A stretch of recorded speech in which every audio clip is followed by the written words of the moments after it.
Panahon na po para pakinggan ng bayan. Naniniwala po ako na ang pag-usad ng impeachment ay hindi makabubuti sa ating bayan.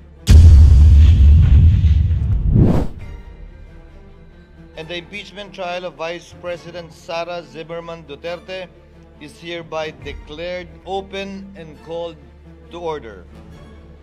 At this time, the Chair will preside the oath to the senators in the chamber in conformity with Article 11, Section 3, Paragraph 6 of the Constitution. What is the pleasure of the Honorable Marcos? Yes, Mr. President, may I place on record that I make this oath ad cautelam without prejudice to the resolution of jurisdictional issues as well as issues pertaining to the validity of the impeachment complaint or to the filing thereof, if any. Thank you. Duly noted and entered into the records. What is the pleasure of Senator Padilla?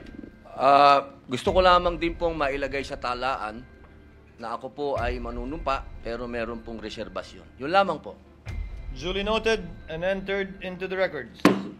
May I now request everyone to please rise. Raise your right hand and repeat after me.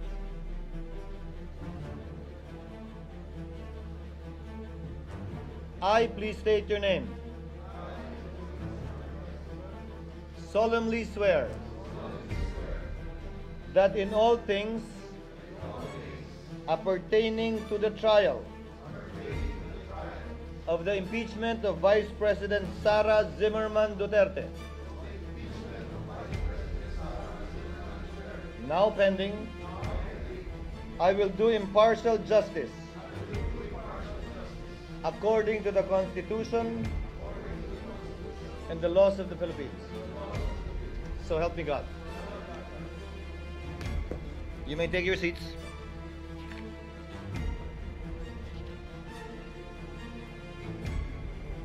The clerk will now call the roll. Case number 003-2025 in the matter of the impeachment trial of Vice President Sara Zimmerman Duterte. Roll call of Senator Judges.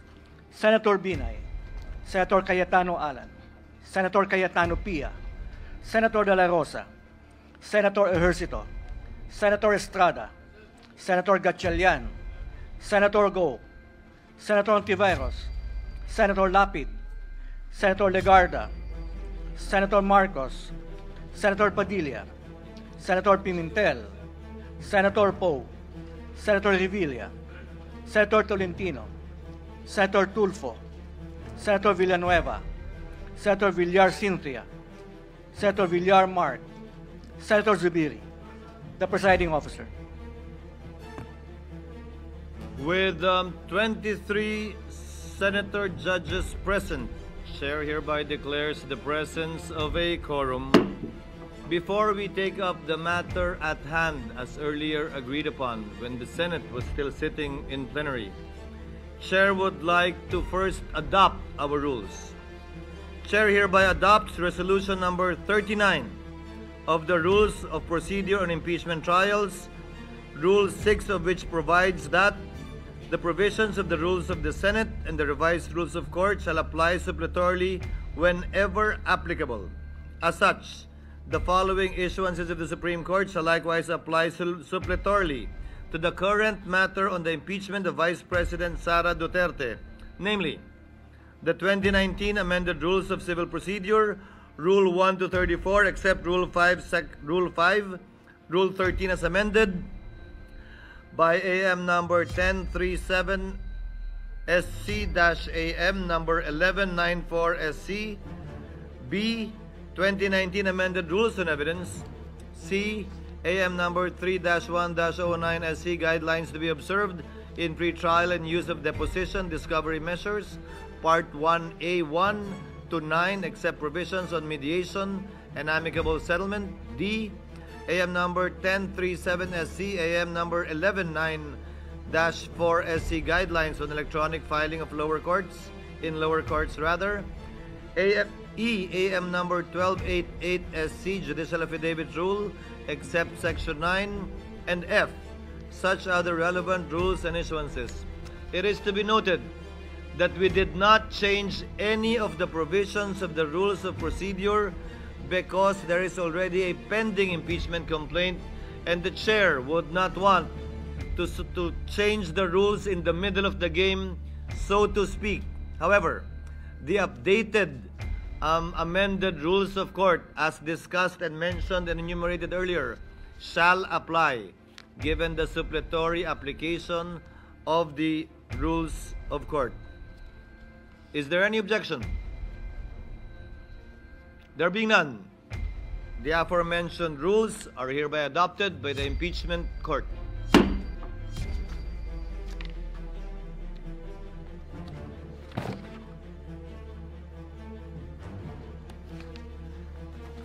Proceeding now to the matter at hand as earlier agreed upon and discussed by the Senate sitting in plenary. What is the pleasure of Member Judge Tolentino? Mr. President, for the record, Mr. President, Mr. Presiding Officer, The gentleman may proceed.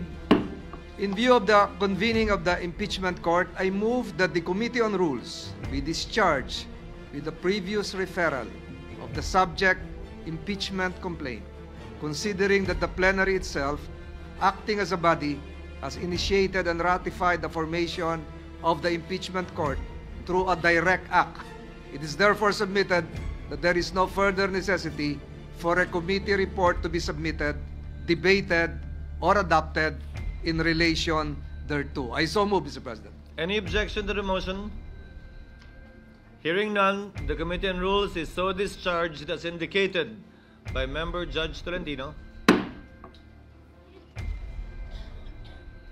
Chair now reiterates the earlier agreed upon matter to be taken up once we have convened as an impeachment court, and for this purpose, the Chair would like to recognize Senator Judge Bato de la Rosa to kindly reiterate his motion, and thereafter Senator Judge Go to second his motion.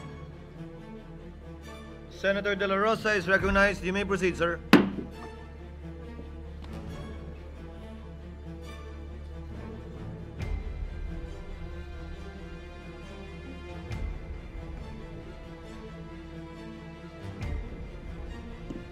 Thank you, Mr. Presiding Officer.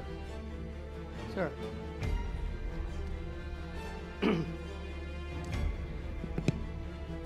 So I would reiterate my motion. The Kindly motion restate the motion you made earlier while the Senate was sitting in plenary session. Yes, Mr. President. In the spirit of true action, therefore, allow me to end by moving.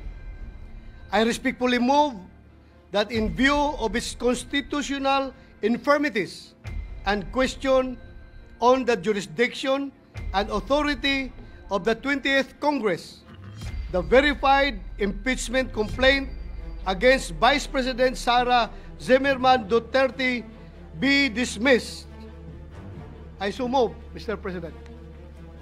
Mr. Presiding Officer. Senator Go is recognized for his seconding speech. Rather, Senator Judge Go is recognized for his seconding speech. Mr. Presiding Officer, I just wish to give my remarks and second the motion of Senator Judge Bato de la Rosa. I agree with the motion of Senator Judge Bato. Ang gusto nating kalabasan ng paglilitis na ito ay hustisya, hindi politika. Mararating lang natin ito kung masasagot ang mga katanungang na hindi nabibigyan ng linaw hanggang ngayon. Kung kaya't sana naman pag-aralan natin ito ng mabuti. Tama na hindi dapat ito patagalin, pero hindi rin dapat ito madaliin. At the very least, pag-aralan natin ito ng mabuti. Baka naman maaari natin itong ibalik o i-remand muna natin. Tama naman po ang accountability. Huwag lang pong politikahin. May tamang proseso ang impeachment. Dapat pag-aralan natin ito ng mabuti. Under Article 11, Section 3 of the 1987 Constitution, a verified complaint for impeachment may be filed by any member of the House of Representatives or by any citizen upon a resolution or endorsement by any member thereof, which shall be included in the order of business within 10 days and referred to the proper committee within 3 session days thereafter. On December 2, 2024, the first impeachment complaint endorsed by members of the House of Representatives was filed before the Secretary General of the lower house. Second and third impeachment complaints were filed in the succeeding days, duly endorsed by members of the House. Under Section 3 of the House Rules of Procedure in Impeachment Proceedings, a verified complaint for impeachment shall be filed with the Office of the Secretary General and immediately referred to the Speaker. Despite this rule, Mr. Presiding Officer, the 3 impeachment complaints filed were never referred to the Office of the Speaker. Instead, a 4th verified impeachment complaint signed by more than 200 congressmen, which now constitutes the articles of impeachment, was transmitted to the Senate. This brings into question the legality of such move when the Constitution provides that no impeachment proceeding shall be initiated against the same official more than once within a period of 1 year. Para sa ordinaryong mamamayan, at lalo na sa aming mga binigyan ng tungkulin na maging senator judge sa paglilitis na ito, this opens up a lot of questions. At ang iniiwasan natin ay yung magpapasya tayo sa isang bagay na makakaapekto sa buhay ng bawat Pilipino. Makakaapekto sa trabaho natin na makatulong sa tao. Tapos hindi naman pala dumaan sa tamang proseso. Yes, we are senator judges tasked to decide on this matter. And we took an oath to be impartial. But this matter, whether it went through the right process or not, should be first decided upon and settled with no question prior to that. We are all for accountability. In fact, maganda nga sana mapakita ng accused at ng accusers kung may ebidensya ba o wala. Pero bilang mga mababatas, dapat siguraduhin alinsunod ito sa batas at tamang proseso. Dapat hindi na circumvent ang batas, dapat nasunod ang due process at ang rules. Hindi pwedeng shortcut. Justice delayed is justice denied, and justice conducted the wrong way is no justice at all. Anong nangyari sa 3 naunang impeachment complaints? Bakit hindi ito agad na-refer sa Speaker's Office? Bakit hindi ito isinama sa order of business within 10 session days? At bakit hindi ito inirefer sa tamang komite within 3 session days after its inclusion in the order of business as mandated by our Constitution? Tila dinribo lang ito at hindi pinaandar ang shot clock. Parang hindi po ma-technical sa oras. Sa basketball nga, hindi pwedeng puro dribble lang. May shot clock po yan. At may oras na dapat mong obserbahan. Pangalawang issue na dapat bigyang linaw ay kung maaari bang tumawid ang impeachment case sa 20th Congress. This is the first time in our history that an impeachment case was filed nearing the expiration of a legislative Congress. The reality is, we do not have enough time to finish the impeachment trial this Congress. Mag-aabot na po ang 19th at 20th Congresses at magkakaroon na ng new set of senator judges by June 30. Maging tayo, hindi magkasundo kung paano bang tumawid ito sa next Congress o hindi. Mr. Presiding Officer, ilan lang po ito sa katanungan na legality na hindi pa nasasagot. Mayroon pa pong pending sa Supreme Court challenging the legality of the impeachment case. Baka masayang lang ang oras natin dito if in the end, this complaint suffers from constitutional infirmities. Let us focus on what is important for our people that we serve. Hustisya sa tamang paraan, at serbisyo na makakatulong sa mga Pilipino. Yun po ang kailangan ng taong bayan. Yun ang dapat pagtuunan ng pansin. Mr. Presiding Officer, para sa akin, mas mabuting unahin natin ang tunay nating trabaho. Ang pagseserbisyo sa taong bayan, maraming nasasayang na oras sa isyong ito na hindi naman mapapakinabangan ng ordinaryong Pilipino. This issue has already been too divisive. Ilang buwan na po. Mag-focus sana tayo sa pangunahing mandato ng lehislatura.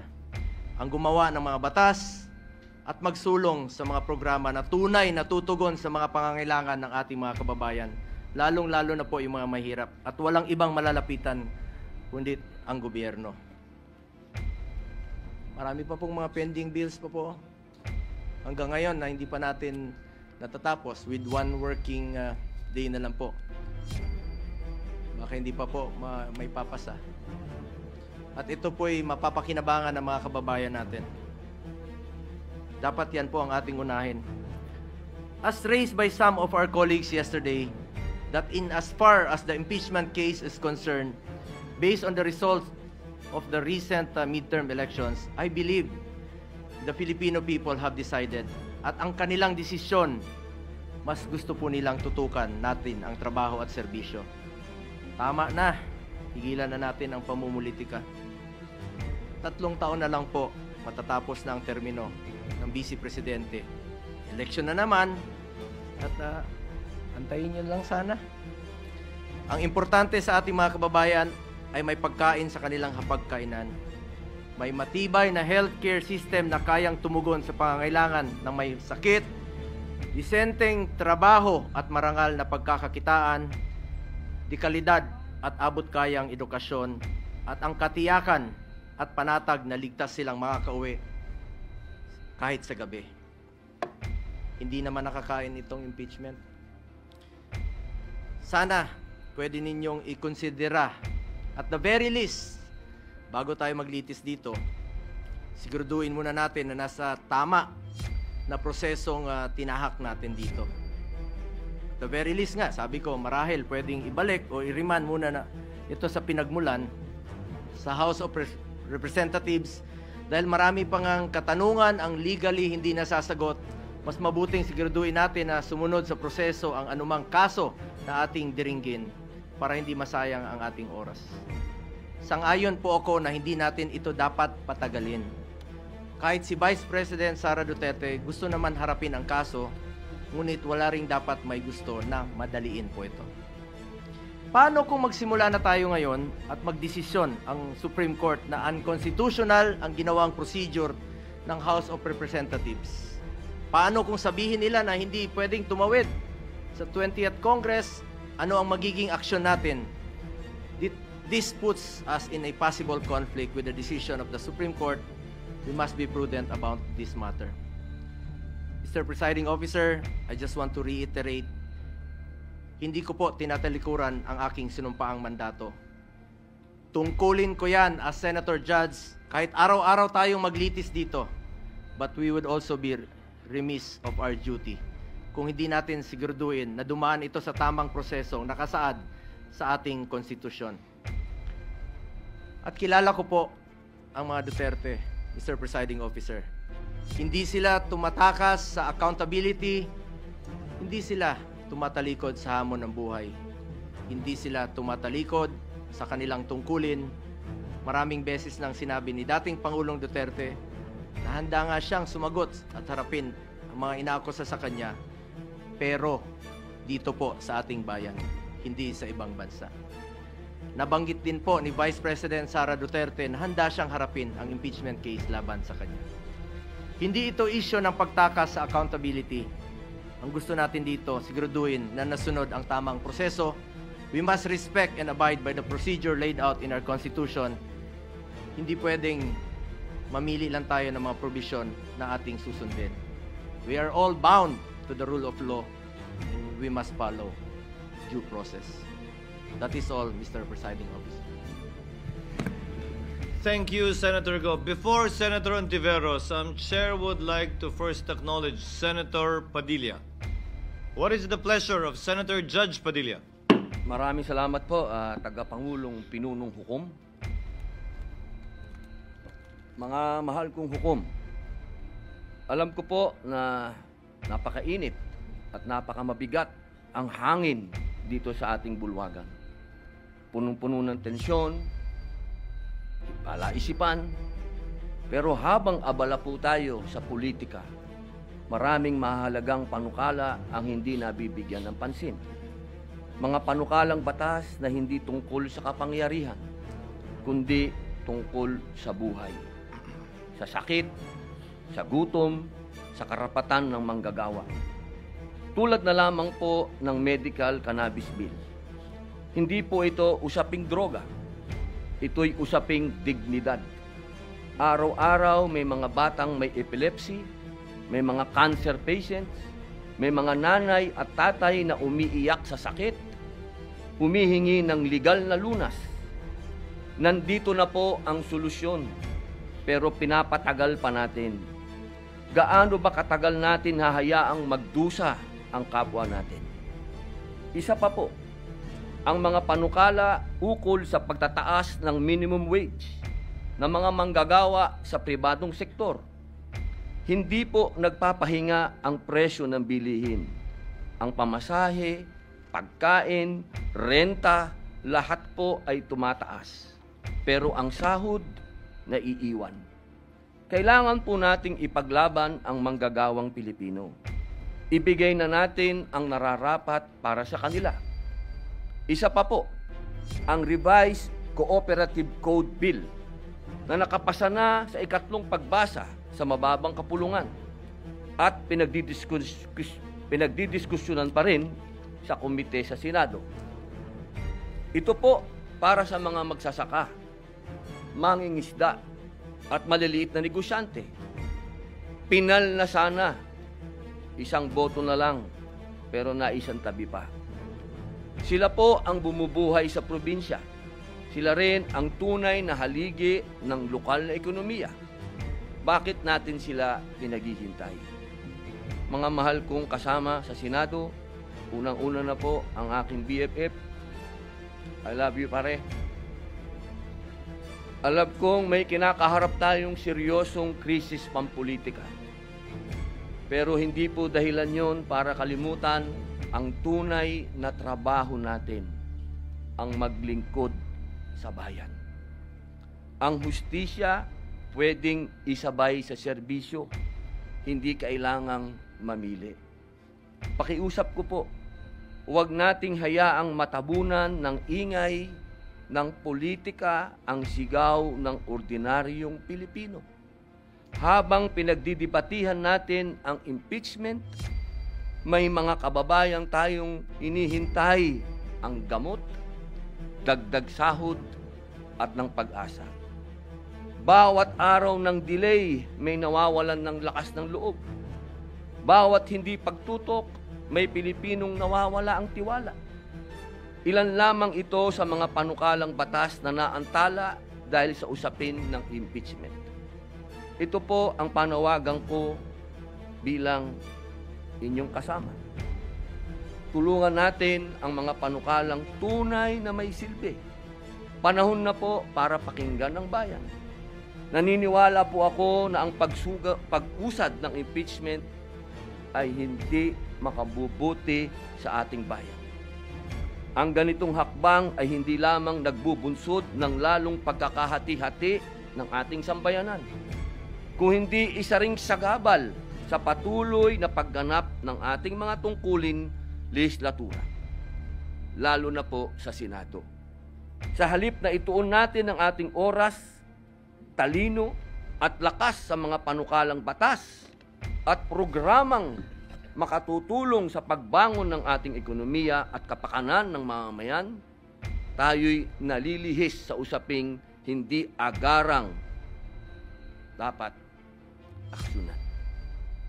Napapabalita pa nga na bumagsak po ang ating net foreign direct investment inflows ng bansa mula Marso ngayong taon dahil sa political instability. Pati na rin po ang ating turismo sa bansa. Mula Enero hanggang Abril nitong taon ang dami ng dumarating na turista sa bansa ay bumaba ng 0.82% kumpara noong nakaraang taon. Lahat po ito, political instability. Mga mahal kong kasama, ang impeachment na ito ay napakarami ding chismis, napakaraming iskandalo ng tungkol sa bayaran, sa alok, ng kung ano-ano. Dahil po dito, muli po, inihikayat ko ang aking mga kapwa lingkod bayan na bigyang prioridad ang pagkakaisa, katatagan ng ating institusyon at kapakanan ng sambayan ng Pilipino. Maraming salamat po.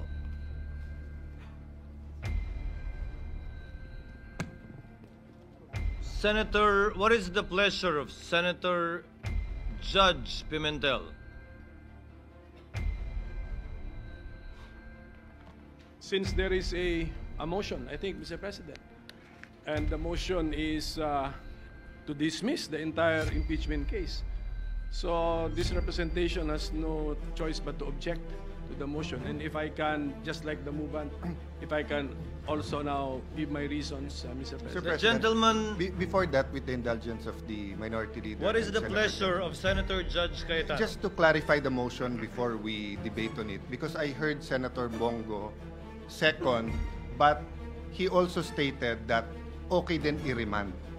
Because personally, I'm against the dismissal, but I would be willing to hear arguments on remanding. So I'm sorry, Senator Pimentel, I just want to know, is Senator Bongo actually proposing to amend the motion of Senator Judge Bato, and is Judge Bato amendable to that? Sorry. No, Mr. President, I was not confused at all because No, I'm the one who's confused. Senator Go gave a seconding speech. So the motion stands. He is seconding the motion. Pero yung So- laman, Mr. The reason I want to ask, because I will object with Senator Pimentel kung dismissal, but I will listen to the arguments kung remanding to the, no. So may I ask, With the with permission your of the permission, Senator Judges who have the floor, may we hear from the principal movement? Senator Bato is recognized. Mr. President, my motion stands. I am for dismissal of the impeachment case, and I don't know if I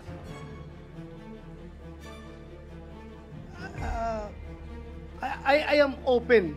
I am open for discussion.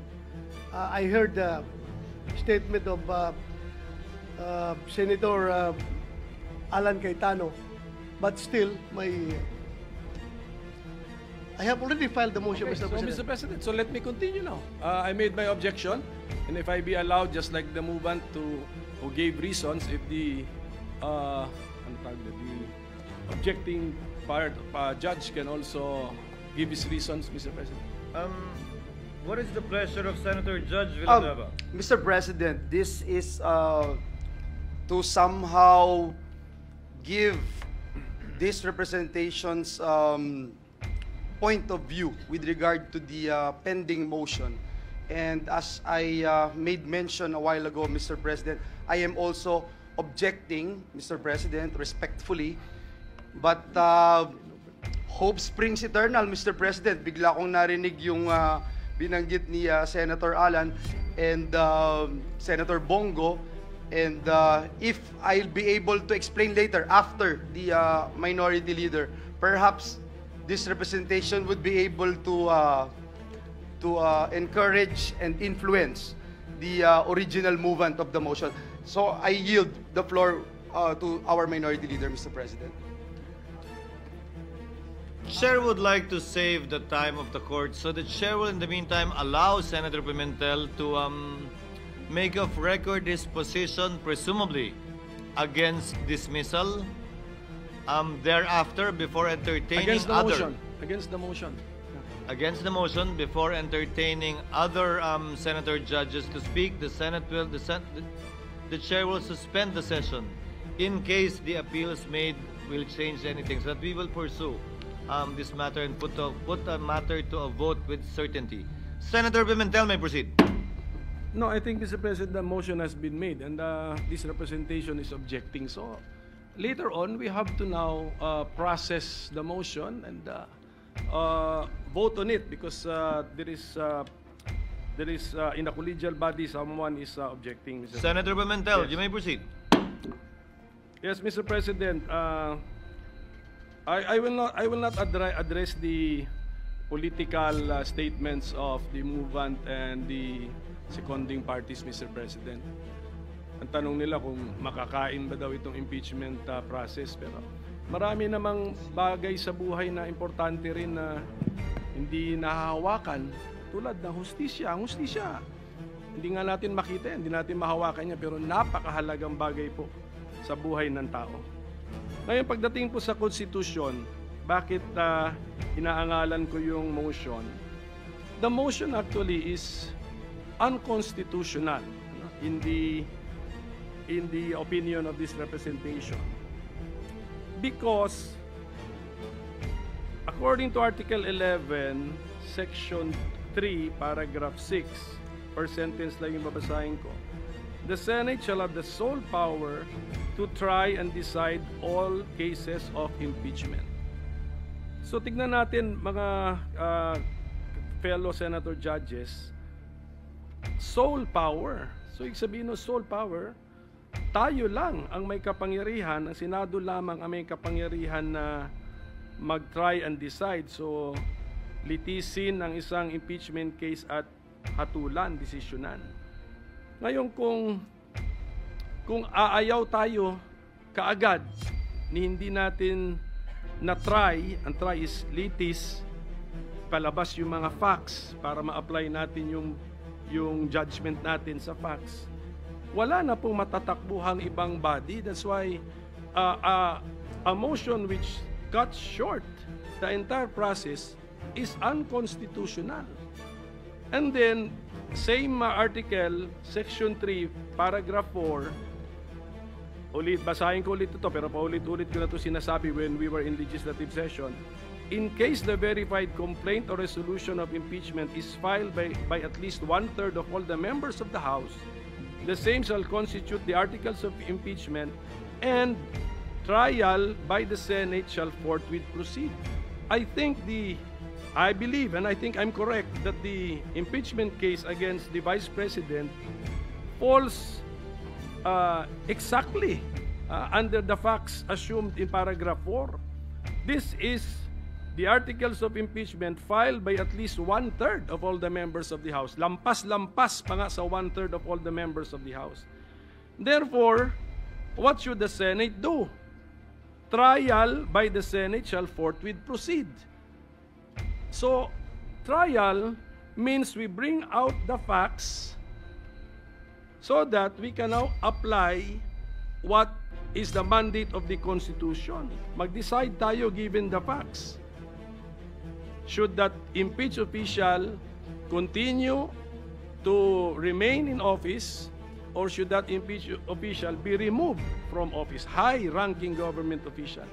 So kung makita po natin, in two constitutional provisions, andun yung word na try, andun yung word na trial. So wala po tayong choice but to respect, lalo na ito, we fall squarely under this subparagraph 4 which I just read. We have to respect the decision of the overwhelming majority of the members of the House of Representatives, more than 1/3, because they are also the representatives of the people. If they find something worthwhile charging a high-ranking government official with an impeachment and impeaching that official, the Senate has no choice but to hold the trial. Bakit? Yung mga representatives ng taong bayan sa House of Representatives, gusto rin makita ng taong bayan, did they act properly? Did they act justly? Ano bang ebidensya nila? Ilabas yan. O kasi kung wala ring ebidensya, sinayang yung oras, sinayang yung resources, next election, lagot kayo sa inyong constituents. And then at the same time, a trial necessitates respecting the rights of the parties we are also respecting the right of the impeached official kasi kaya nga tawag sa kanya, impeached officer na siya eh. So, na-tarnish na nga actually ang kanyang reputation in public service ng House of Representatives. The trial will give that impeached officer the chance to clear of his or her name and at the same time maybe rebuild his or her reputation, Mr. President. And then, since the presiding officer, when we adopted the rules, when he made the motion to adopt our rules, we did not only adopt our Senate rules on impeachment, we also adopted some rules of the rules of court and then some circulars and some amendments. In a court proceeding, ito by analogy, we are actually like a court. In a court proceeding, since the judge should observe the cold neutrality of an impartial judge, yung mga pagkakamali or pagkukulang alleged sa complaint, sa information, it should be the affected or aggrieved party which should raise that before the judge or before the judges in a collegial body. Yun po yung tamang kilos ng cold, neutral, and impartial judge. Let the parties point this out to us. Therefore, even if you want to entertain this, although ako sabi ko it's unconstitutional, we cannot entertain this. In the normal court processes, this may even be premature to entertain because let's await the answer to be filed by the impeached official. Tignan natin if she, the impeached officer, will point this all to us. And then, sabi ko nga, ang daming facts na kailangan natin malaman. Did yung mga 10 days, 3 days, and then it requires familiarity with the rules of the House. So, Mr. President, for all these reasons, I object to the motion, but my anchor argument is that it is unconstitutional. The Senate, as the impeachment court, cannot cut short the process by dismissing an impeachment complaint, Mr. President. Thank you. Senator Ontiveros is recognized. You may proceed, ma'am. Salamat po, Mr. Presiding Officer. I too object to the motion of Senator Judge De La Rosa. A motion to dismiss is not found. Hindi po nahahanap itong motion to dismiss sa Rules of Procedure on Impeachment na literal ka-adapt lang po natin. At kung mayroon man, hindi Senator Judge ang magre-raise nun, kundi ang defendant. Si Vice President Sara Duterte ang dapat mag-raise niyan. Higit pa po, naniniwala ako na hindi po tayo pwedeng kumilos unilaterally sa dismissal ng impeachment complaint nang hindi pa natin naririnig kahit isang salita mula sa prosecution, ni isang salita mula sa defense tungkol dun sa di umanong constitutional infirmities ng impeachment complaint.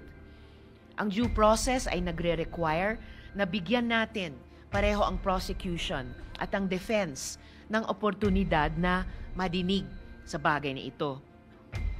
Ang landmark Philippine Supreme Court case, ang Tibay versus Court of Industrial Relations, GR number L46496, February 27, 1940, ay inisa-isa yung mga essential elements o tinawag nitong cardinal primary rights ng due process, partikular sa mga administrative o quasi-judicial proceedings. Kasama po dito ang the right to a hearing, that the tribunal consider the evidence presented, that the decision must have something to support itself, and the existence of substantial evidence. The decision must be based on the evidence adduced at the hearing at wala pong panlabas o hindi totoong mga bagay-bagay ay dapat mag-impluwensya sa outcome doon. Ang pinaka-basic tenet ng due process ay yung karapatang marinig. Kung yung mga parties nga po ay hindi nabigyan ng oportunidad lumahok sa proceedings, itong impeachment court ay magiging vulnerable sa isang atake na nilabag natin ang due process. At sa pananaw ko, sila'y magiging tama.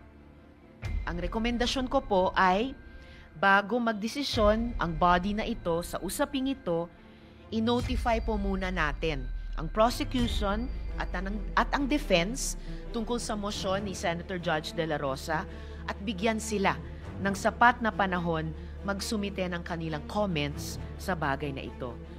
Gusto ko rin pong gawing of record, Mr. Presiding Officer, na batay sa pagkaintindi ko, yung alleged infirmities ng articles of impeachment ay kwinestyon sa harap ng Korte Suprema. Nasa Korte Suprema na po ang usaping ito. At wala naman pong TRO na ibinaba ang Korte Suprema. Mr. Presiding Officer, maintaining the view that the parties should comment on the question made before this body, para po sa akin, ang impeachment court ay dapat lamang po tayo mag-rule sa motion pagkatapos nating ni-require yung parties mag-comment dun sa motion ni Senator Judge De La Rosa within that sufficient period of time as the good presiding officer may determine. Pending this, minimaintain ako po, Mr. Presiding Officer, ang aking objection sa motion. Salamat po. Thank you, Senator Ontiveros. What is the pleasure of Senator Judge Villanueva and thereafter Senator Judge Cayetano? Thank you very much. Senator Judge Villanueva, you may proceed. Thank you, Mr. President, Presiding Officer. Nung sumumpa po tayo bilang mga senador ng Republika ng Pilipinas, ang sinumpahan din po nating tungkulin ay pag nagkaroon ng pagkakataon na magkaroon ng impeachment proceedings, tayo po ay tatayo bilang mga senator judges ng impeachment proceedings. Nung time po, Ginoong Pangulo, na tayo ay nung time po na ang House of Representatives ay dininig itong mga several impeachment complaints, natatandaan ko yung tatay ko, Ginoong Pangulo, hindi po siya pumirma, not just because he doesn't believe in the impeachment complaint, but because he knows for a fact that his son will stand as one of the jurors, as one of the judges, Mr. President.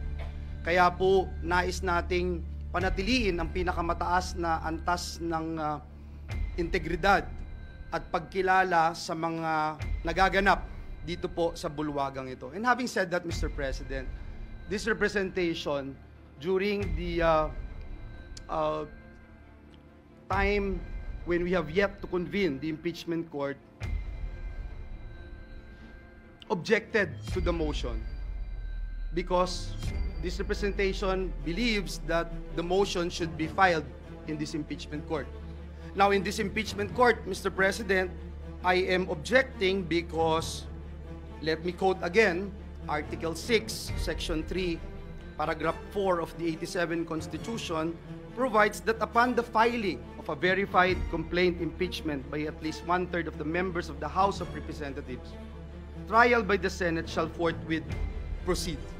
At ito ho yung dahilan kung bakit ang ating Senate President nagpagawa agad ng robes, pinrepair ang bulwagang ito, at hindi natin sinasabi, Mr. President, na mababaliwala yung mga binanggit ni Senator Bato, Judge Senator Bato, Judge Senator Bongo tungkol po doon sa impeachment complaint.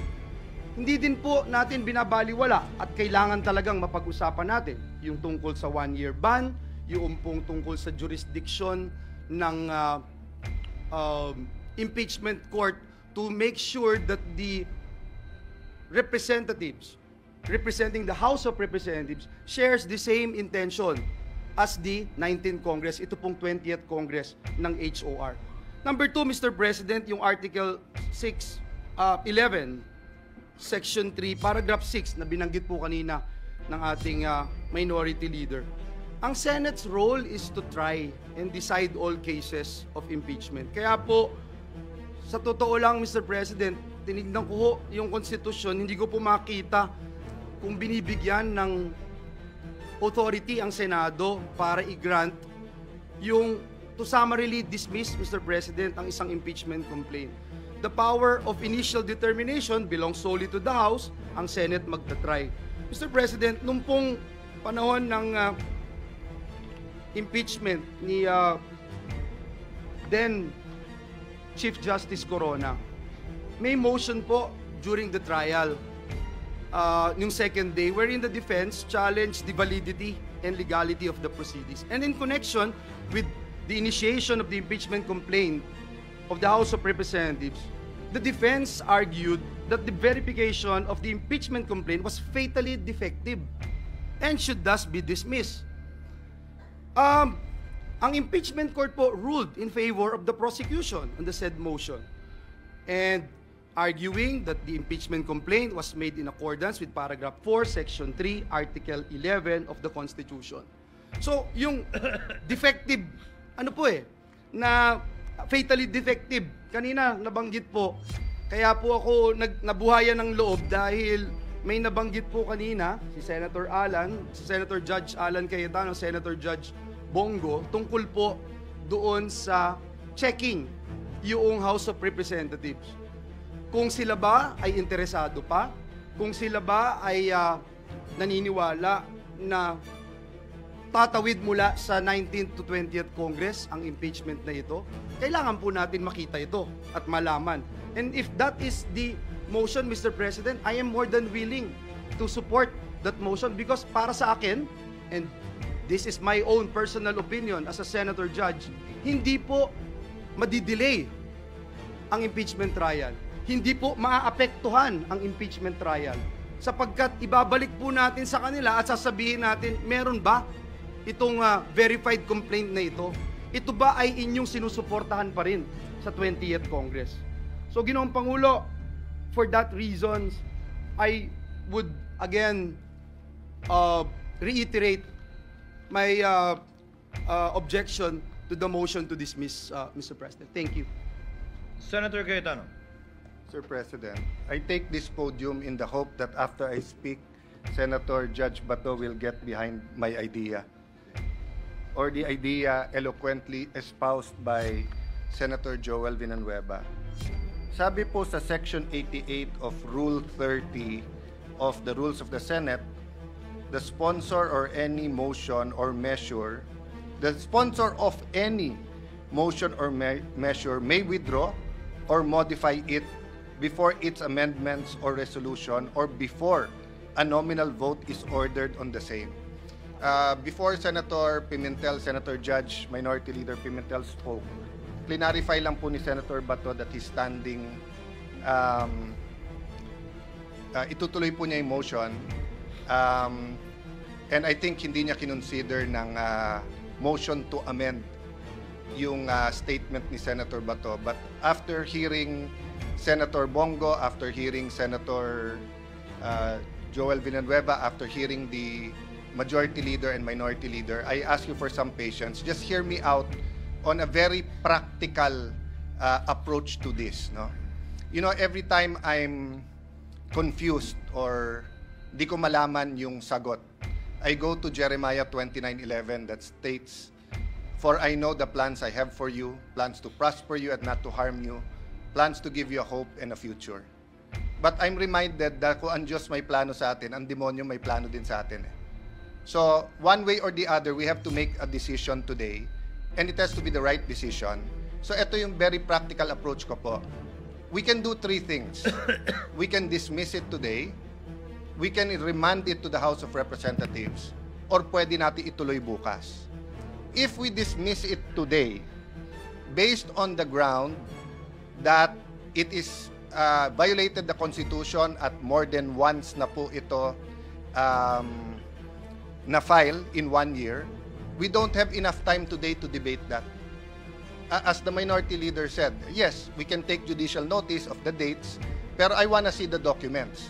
kailan ba talaga nag-file, sino final, etc. So aabot tayo bukas and even tomorrow with 23 opinions dito. My point is, Mr. President, I cannot in conscience, as a lawyer and as a senator judge, just make that rash decision that it violated the 1 year.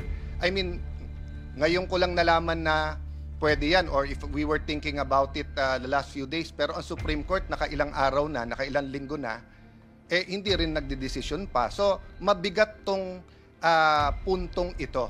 That's my appeal to Senator Bato, na mabigat desisyonan ng dismissed based on it has not been filed, that we violated the Constitution na mahigit isang beses tong final.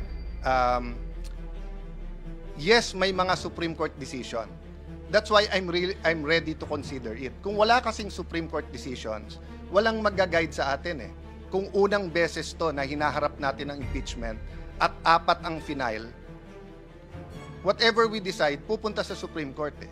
Pero ilang beses na to pumunta sa Supreme Court eh. So meron ding guide, but do we have enough time right now? Second po, handa ba ang prosecution? Ang makakasagot lang po nun, not even the re-elected prosecutors. Remember po, magkakaroon pa ho ng session sa umaga ng SONA sa July. At mag-e-elect pa ng speaker. And based on that, i-confirm pa nila kung itutuloy nila to o hindi. Of course, by all indications now, itutuloy. But why will I assume that? Why will I also assume na 4 yung final? Hindi ko nakikita pa yung lahat ng dokumento. Pero lahat ng briefer nandito. Kung talagang kailangan mag-decide today, they give us a few minutes, we'll take judicial notice or ask our very able secretariat. No? The third is that hindi daw pwedeng tumulay sa 20th Congress. Pero lahat tayo po ay nag-agree na hindi natin mapipigilan ang 20th Congress na i-take up to. So, bibilisan ko na po ha. If we dismiss it today, pwede ba mag-file ng motion for reconsideration yung prosecutors? If yes, kailan nila ipapile to? Tomorrow. Kung hindi tomorrow, sa 20th na to. So, all the arguments na sinabi ni Senator Bato, totoo din, dun na yon. Okay. If ituloy naman natin tomorrow, babasahin yung articles, bibigyan ng 10 araw, mag-issue ng summons, bibigyan ng 10 araw na sumagot ang akusado or yung the Vice President has been impeached, and then pwede yung prosecutors 5 days, aabot na tayo ng June 30 nun, hindi pa nagko-convene ang 20th Congress until the day nung SONA. So, in both cases, dismissed or tuloy, dun pa rin tayo magharap eh. Ano po ang benefit ng pag-remand?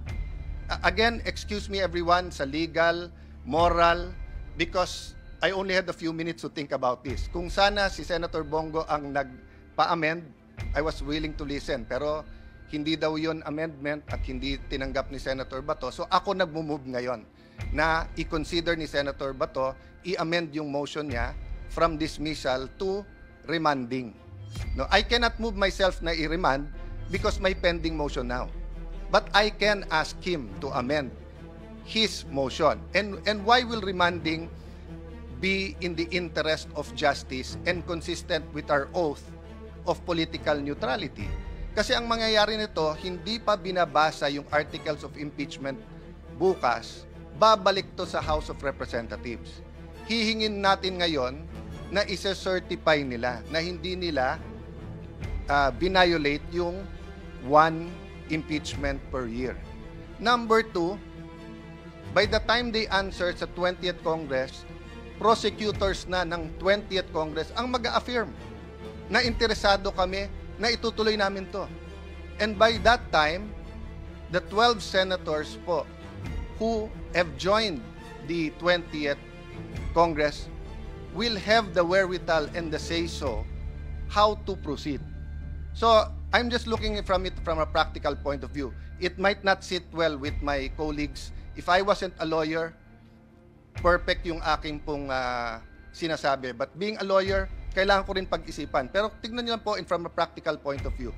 pag dinismiss natin to ngayon, maibabalik din nila, Senator Bato. I-file din nila. Pagka naman hindi natin dinismiss, doon din ang mangyayari. Pag niremand natin, may mangyayari. May malalim na pag-iisip ng mangyayari dito. That's why I'm asking Senator Bato if he will, again, consider amending his motion. Mr. President, because in the course of the manifestation of Senator Alan Cayetano, he mentioned that the minority leader is somehow encouraging judicial notice. No. I mean, can I state my position? No, Actually, Senator, I was agreeing with you na we cannot decide. We cannot take judicial notice I said, yes. of all those facts being alleged. We cannot. That is my I think position. Senator want to Judge make it- Cayetano agreed with Yes, you. yes. I Senator said, Judge Pimentel. even myself, I am not in favor of taking judicial notice kahit may magsabing pwede. I'm sorry, Minority Leader, if it made it appear that I'm speaking for you. I'm agreeing with you na mahirap mag-decision ngayon on dismissal based on the grounds na binigay sa atin nila Senator Bato and Senator Bongo and our other colleagues. To clarify, before I recognize Senator Bato, the chair, as it understood the point raised by Senator Cayetano, is that the basis of the two grounds raised by Senator Bato in seeking a dismissal Three grounds, Mr. Three grounds. Presiding, cannot be taken judicial notice of by the court, and that these facts must be obtained, if at all and or ascertained, from the parties involved. In this case, the House prosecutors and the 19th Congress members who signed. That is the understanding of the chair with respect to the statement of Senator Cayetano. Senator Bato is recognized. Senator Judge Bato is recognized, rather. You may proceed, sir. Thank you, Mr. Presiding Officer. Before I comment on the manifestation of Senator Judge Alan Peter Cayetano, I just would like to react on the manifestation made a while ago by Senator Judge Risa Hontiveros, that the Senate as an impeachment court has no power to dismiss any impeachment complaint. I would just like to share to the body, Mr. President, that the power of the Senate to try and hear an impeachment complaint necessarily includes the power to dismiss the complaint. This is basic, that the grant of express powers includes the grant of incidental or necessary powers.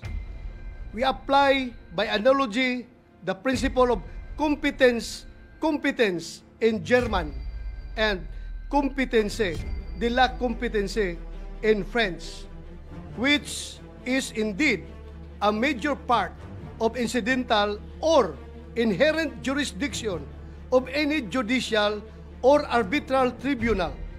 It is necessary component in the exercise of the judicial function and does not need to be expressly provided for in the constitutive documents of those tribunals.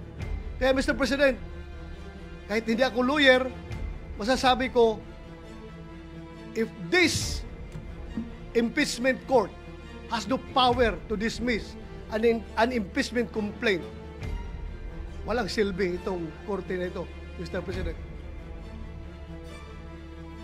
That's my opinion, Mr. President. Ano bang gamit ng korte na ito kung hindi inherent yung power niya to dismiss? So that's my humble legal opinion, although I am not a lawyer, Mr. President. And Mr. President, going back to the manifestation of Senator Cayetano, sometimes I am contemplating that how I wish Senator Cayetano is always present in the floor. Every time a crisis is being faced by this August Chamber, Mr. President, because his ideas and his mere presence only can cool down the boiling hearts and heating heads. So, with that, Mr. President, I would like to ask for a 1-minute suspension because before I made my final decision on the manifestation of Senator Cayetano, I would like to confer with my co-movants, Mr. President. Baka iinit naman ang ulo nito mga kasamahan ko, Mr. President. Thank you, Mr. President. 1-minute suspension.